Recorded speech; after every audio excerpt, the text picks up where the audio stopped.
Namaskar, Jai Hind.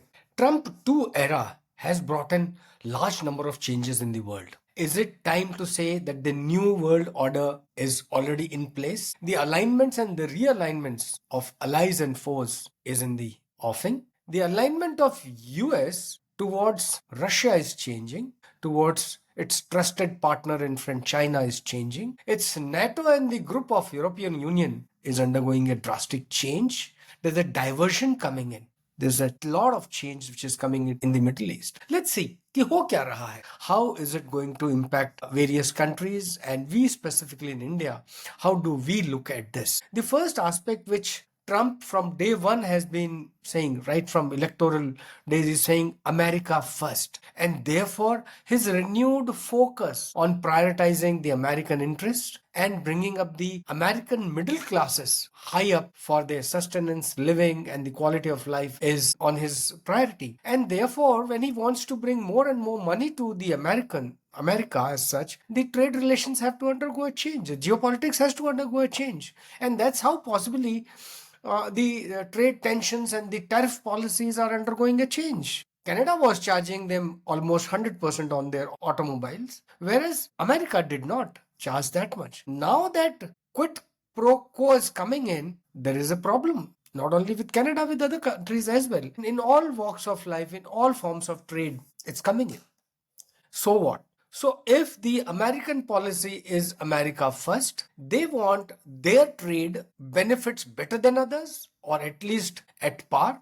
And at par, Trump is not satisfied. He wants more and more for America. And therefore the tensions. The Chinese have put an equal amount of sanctions. Chinese are siding their companies, America is siding their companies. So the trade war is quite high up now. America wants to be unilateral power dominating the planet. The case is not so anymore. More countries coming up, especially Asian countries, South Asian countries. So they're all coming up. We as Indians are coming up in a major way. And therefore, multilateral powers would be on the horizon. They are already on the horizon. Russia is researching again. So how far can you control, dominate, and say no one else but America is the main power? It cannot happen. The Americans and thinkers in America have to adjust to the reality that all countries, all people have their own aspirations and they need their space to grow. If America wants to curb this space, there is definitely going to be challenges and tensions. For us as Indians, our relations with America are on the grow. They are fast changing, they are fast growing. Foreign Minister Dr. Jaishankar has already stated very clearly that we want strategic partnership. Bilateral trade relations are on the rise, and in all fields of trade relations are into it, especially the defense part. America wants us to buy majority of defense equipment, weapons, aircrafts from America.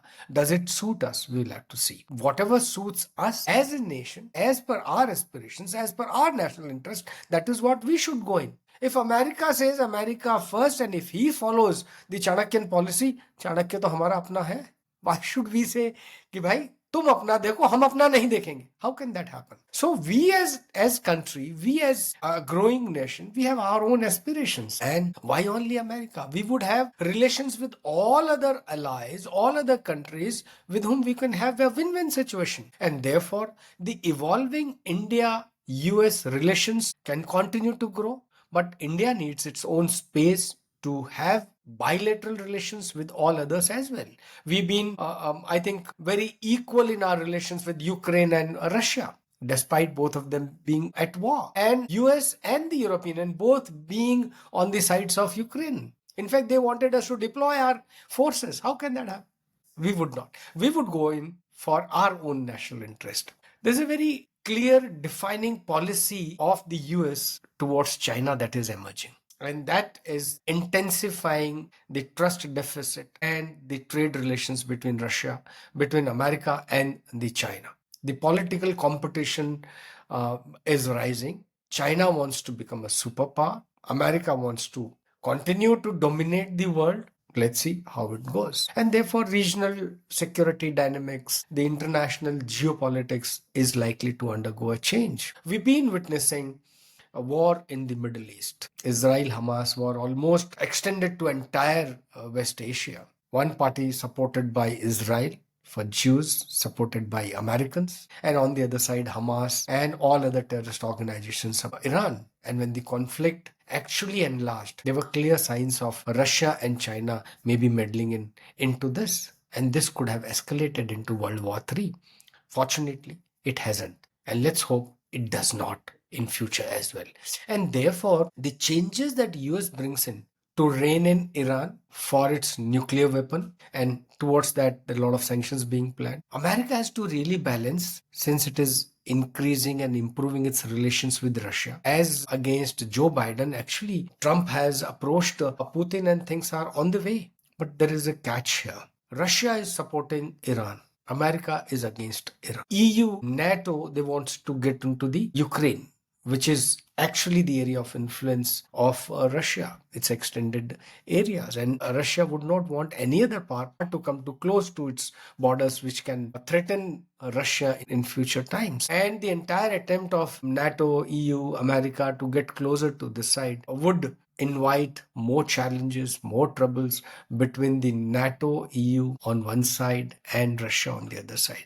America has to play a very, very balancing game. The next aspect that I would like to convey is the immigration and the border control that US is applying with their very, very strict US immigration policies which are coming into effect, and it impacts Canada, Mexico, who are the immediate neighbors, and all other countries from where the manpower or people coming into the US. So this is likely to bring in more security concerns, more security challenges for US to manage illegal immigration into the country. And the labor market continues to grow, and therefore America really has to see whether this immigration, maybe in the form of trade, labor, or any other way, is controlled. And definitely they're moving towards it. It's not that Mexico has not deployed troops against immigration earlier in the past. They have. But then this drive is a renewed drive with what America is saying. America first and its own geopolitical interest in the entire global setup. The climate change policy, US had walked out of the French Environment Conference, and its approach towards international climate agreements is likely to impact significantly in the entire green initiatives, global environment initiatives by various countries. And therefore, this shift is again going to impact the Trump 2 era in relation to rest of the world. It is understood, and all of us are well aware of the implications of the environmental change. The degradation should not be, must not be accepted by any country for that. And therefore, rest of the world says, yes, we are in for green environment, and US says, no, I'm walking out of it. It has its own implications, its own challenges, and we need to look into it very, very pragmatically so that we bring in the most satisfying solution to the existing challenge. The dynamics of the global leaders is again on the display. You see all the global leaders.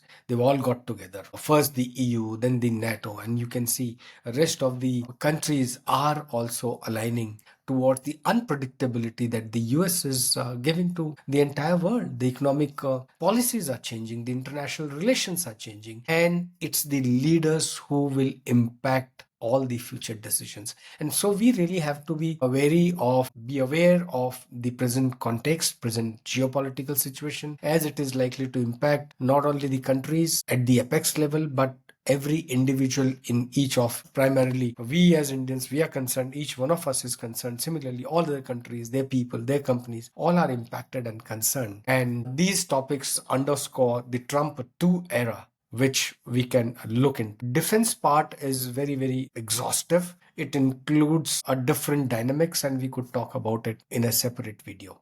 Thank you so much for watching. Keep watching and keep enjoying my sessions on leadership and international relations. Thank you so much. Namaskar. Jai Hind.